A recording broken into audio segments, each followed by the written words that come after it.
So, but out in for example, Västerås and other cities in Sweden, that's the opposite. And we have 90% pickup from the store, 10% kind of home delivery. Click and collect. Click and collect. Yeah. Okay, that's So interesting. yeah. That's a real variation. Yeah, and where it come from, I think that Mathem as a competitor have set the market. So. And they don't have any stores. Hi, and welcome to End of the Aisle. In today's episode, we're asking the question, how can bricks and mortar retailers succeed online? And to help me answer it, I'm joined by Mats Larson, who's a founding partner of Axeltech and CEO of ICA Maxi Lindhagen. Welcome, Mats. Thank you. And by Jonas Hessler, who's also a founding partner of Axeltech and, amongst other things, ex-global head of e-commerce at IKEA. Thanks very much for joining us, guys. Thanks. Thanks a lot. Excellent. So I'm going to try and set the scene a little bit, and then you guys can tell me if you think that's an accurate start, and we can take it from there. So bricks and mortar retailers have some obvious advantages. They have capital, they have brand recognition, they have market share. But it's fair to say consumer behavior is always changing. Market conditions are changing, and we're seeing the emergence of new online retailers as well that are challenging the existing setup. Of course, none of this is new. It's always changing, and things like the pandemic may have accelerated more online behavior, shopping behavior too. Would you say that's accurate as a starting point? Shall I start, Jonas? Yeah. Please go ahead, Mats. Yeah, I think the picture is right. You see during the pandemic, we see increasing in sales a lot on online, of course.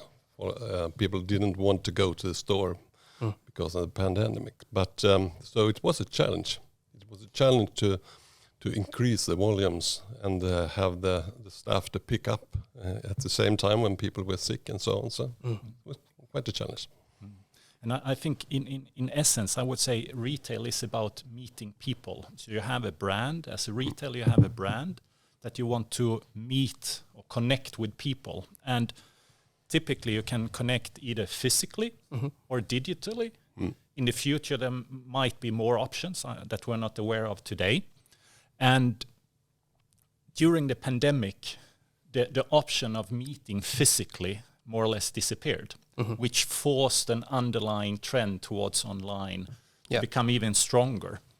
And then what we can see now, when the society opens up again and you're allowed to meet physically, what is the purpose of online? What benefit do you get by meeting online and so on?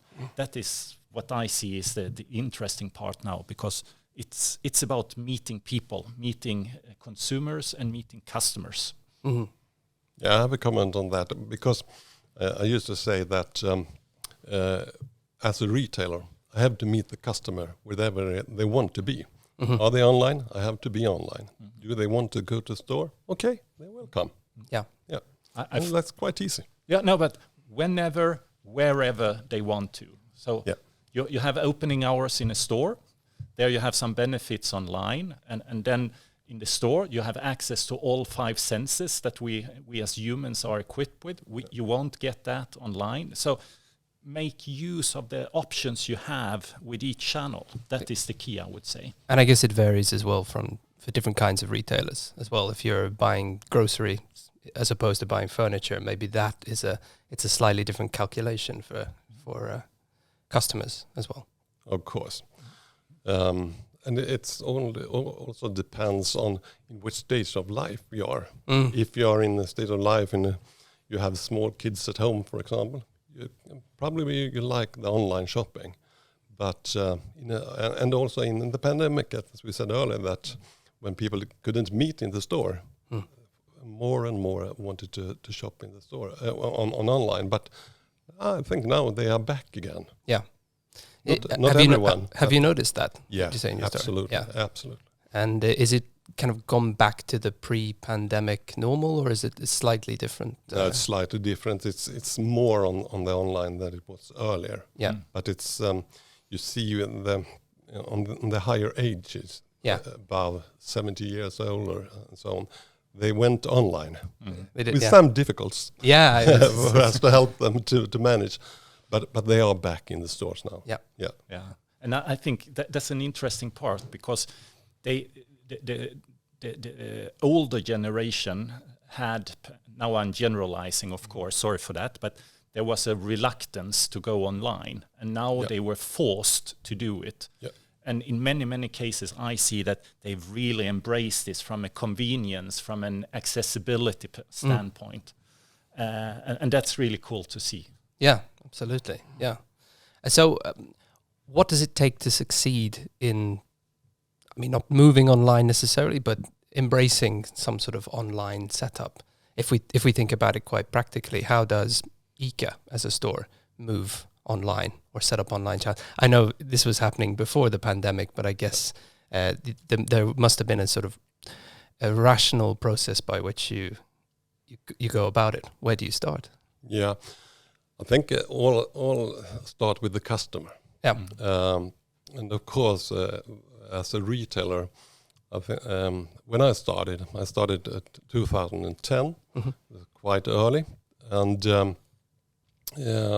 you see, I started a new store in Stockholm, in the city center of Stockholm, in 2009, and this was a new area with the new inhabitants, and it was not building up yet. So the customers weren't there in the store. So I have the opportunity to start online. I have the resources and so on. So I did that, and we managed quite good. And we started with business to business, because that was an area where we could have the right pricing, and we managed to do it quite profitable from the beginning. And then when the sales go up and the customers found us on the internet, we also go to the ordinary customer. That was kind of our journey. But I think it's not the same for every ICA store, of course. No, of course. No. But I really think this customer centricity that you talk about, that is the starting point. And ICA has been around for how long? 50, 70 years? 103. Okay, sorry for not knowing that. Let's say ICA has been around for a long time, and you have built up a lot of experience from the store-based retailing. And the trick is really to make use of that experience and translating that into a digital experience. Knowing your customer, being focused, almost obsessed about your customer. What do they want? What do they crave for? And then how to do that. That will differ between a physical store and an online. But the desires, the need to meet, they are more or less the same. Exactly. So this customer centricity and knowing your customers, I think that's the starting point. And just as an example, if we look at ourselves, as human beings, we have both a rational side, very logical, and we have an emotional side, which is emotions. And when doing shopping, we will make use of both sides. It's not black or white, but we will make use of both. And when working at IKEA, we did many different customer journeys, but we generalizing, okay, there is a shopper and there's a buyer. A buyer is typically, statistically, a man, 70%. We have a list. We want this. And I want to go into an IKEA store. An IKEA store is typically, there's a long aisle and they want to send you around the store. But the key benefit for a buyer is convenience and time efficiency. Go in, fill up my list, go out again. And if it's quick, convenient, then it's good. Yeah. That is one need, one desire. On the other hand, you have the shopper. Someone who wants to spend the day out, having some time in the store, getting inspiration. We were in your store before this recording here, and then we talk about the inspiration, the bakery, the smell, and so on. That is a totally different experience here, and how to cater for both. And then coming back to online versus physical store, that need is still there, and how do I solve that need in a physical store, or how do I solve that need online? That will differ. Yeah, Sorry for having a lengthy answer. But it's good. I mean, if I push you a bit further, we talk about how do you actually do it? I mean, what sort of steps were taken? If we take IKEA as an example here, well, you at one point you were just a bricks and mortar, just a bricks and mortar retailer, and then at some point you moved into the online space. What was the kind of first step there? Was there a kind of, we'll try it with a couple of markets first and see how it goes, or what was the process? No, so from an IKEA point of view, it actually started quite early. And the reason for that is that you're probably familiar with the IKEA catalog. It has been around for some 50 years or something like that. And the last section of the catalog is the form to shop from home. Yeah. So home shopping was established in 13 markets at IKEA already during the 90s. Mm-hmm. So IKEA went online and more or less had a digital catalog on the internet, and home shopping and ordering online via the form, it was the first form of e-commerce at IKEA. Mm-hmm. And now, of course, IKEA has fully embraced it, and that business has evolved to something very, very small, to a very big share of the total sales and a very important part of it. Yeah. But I'm coming back to you, Mats. We talked. I have a background in running a store at IKEA as well. So as a retailer, I think that's a very, very good starting point, because that's real retailing, original retailing. That perhaps says more about our age than anything else, but that's a separate one. But when you develop retail business in a store, you can really move around and get a feeling. We stood in front of some shelves and so on. Okay, merchandising was good, but there are some open slots. Yeah. But then moving online, how do you develop something you can't see or touch? On the other hand, you have vast amount of data that you can work with. So it's the basic needs are still the same, how to focus the customer. But then how to do it, there you have different tools, different means how to do it. Do you recognize that from your journey, Mats? Yeah, absolutely. It's a challenge on the online, because as a retailer, I'm very much focused on the customer, and I meet the customer in the store. And how do I manage to do that on online, so I can get them that feeling? And I don't think today, it's not sold today. In the future, I think it will be sold. You can get suggestions. You see a small, some bit of it today. For example, you can take a recipe and draw it in your basket online, and then you get a suggestion for the dinner tonight and so on. So, well, it's coming, and it will come more of that kind of way. But in the same time, I'm thinking about the customer. In the customer behavior, when you're coming to the store, you want the inspiration perhaps, and you want to find what shall I have to dinner tonight and so on. But then online, you are much more rational. And you want it to be rational. So you don't accept items to be out of stock, for example. That's quite hard if it's like that for the customer. And that's in the same time, that's a benefit for the store, because they don't like it, the customer online, when they don't find the tomatoes that they want to. Yeah. So, or when they end up with a replacement on the actual delivery itself, because the product wasn't in stock. Yeah, so, right. Yeah. So, yeah. I really like your example here with online and using a recipe as the starting ground or starting point for making an order here. That's a relatively recent innovation, would you say? Yeah, it is. And that, in a way, if you're talking, now we are talking customer-centric, but if we're talking about how to sell groceries online, that's a challenge, because you have a lot of, the transportation is quite expensive, because you have to have frozen goods and chilled goods and goods that want not to be too cold and so on. So it's quite hard to manage to do that. And in ICA in Sweden, we have a joint venture today with Ocado, the UK firm. And we had just opened outside Stockholm an automated warehouse for online picking. That's a way to decrease the cost and get up the volume. So we hope that it will be a good investment for the future, of course. And so we are not picking today in the store, because in my store I had today we are 11% of our total sales going online. Okay. And if you have a percentage about 10%, I would say it's quite hard to pick in the store because you will be in the way for the customer. Yeah.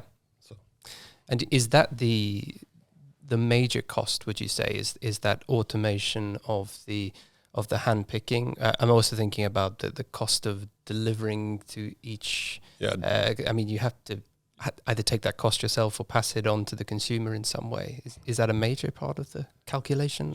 Yeah, also you have two big costs. You see the picking cost and the transportation cost. This is the biggest cost in this one. And you have to deal with them. And how to make profitable on online sales is a question when the market is going, like it's doing right now. It's challenging for us in ICA because we are independent retailers. Yeah, we are not investors in that way. Yeah. So, And I actually think that's a general trend, not only related to ICA. No. It's about transportation with sustainability, fuel prices going up, lack of drivers in Europe being a major challenge, for instance. So the last mile delivery will definitely be a topic to tackle for a lot of retailers, especially online retailers today. But you also see, I know that in Sweden, here in Stockholm, we have about 95% of our sales going home to the customer, and 5% is from the store directly, delivery. So, but out in for example, Västerås and other cities in Sweden, that's the opposite. Then we have 90% pick up from the store, 10% kind of home delivery. Click and collect. Click and collect. Yeah. Okay, that's So interesting. That's a real variation. And where it come from, I think that Matem as a competitor have set the market. So and they don't have any stores. No, exactly. So that's why. No, I think the key there is this the solution ICA is having from or are having from Ocado, the automated warehouse here with automated picking. That is a fantastic solution, but it also requires some substantial volumes. Yes, and if you don't have the volumes, you will never have a good benefit case for using automated picking. No, right. So the volumes are perhaps there for a few places in Sweden, the metropolitan areas. Yeah. But it will never be a solution for the entire Sweden, I would say. Yeah. So with that said, it most likely we will not see one size fits all. It's more, it depends on your market. What are the conditions, geographies, purchasing patterns, and so on. So that's another factor. And Sweden is a very, very big country from a geographical point of view. With a relatively small population. Exactly. The density is only high in very few areas here. But when you go online, you can't cherry pick, say, I only deliver to Stockholm or Gothenburg or Malmö or something like that. You need to deliver to the entire Sweden. And how do you balance that business? So transports are available, the efficiency is there in the metropolitan area, but then one long transport, one long haul, it will kill the profitability for the rest. Exactly, yeah. Complicated. Yeah, it's complicated. It's complicated. I'm thinking now maybe we can sort of look ahead a little bit more. What do we expect will happen in the coming 10 years or 15 years? We talked a bit about innovations in terms of having recipes which then populate the basket online. We talked a little off camera about IKEA's approach to sort of configuring room setup, so you're kind of not looking at individual products, but you're looking at kind of an entire setup. Do you see more in this direction, or where do you think we'll go next in terms of online? I definitely think this customer centricity, starting with the actual needs. So if we take IKEA as an example, they actually start with a massive research about life at home. Yep. What are people's needs and dreams in life at home? And that's the starting point. And then how can we as a retailer bring solutions to those needs? And then when you have solutions, how do you present them in a physical store or online? And Mats talked about recipes for food.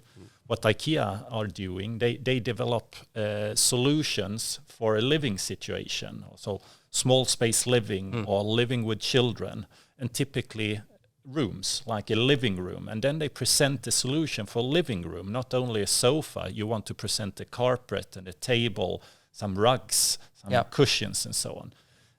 Just examples, but I think that will come even more into other sectors as well. Exactly, yeah.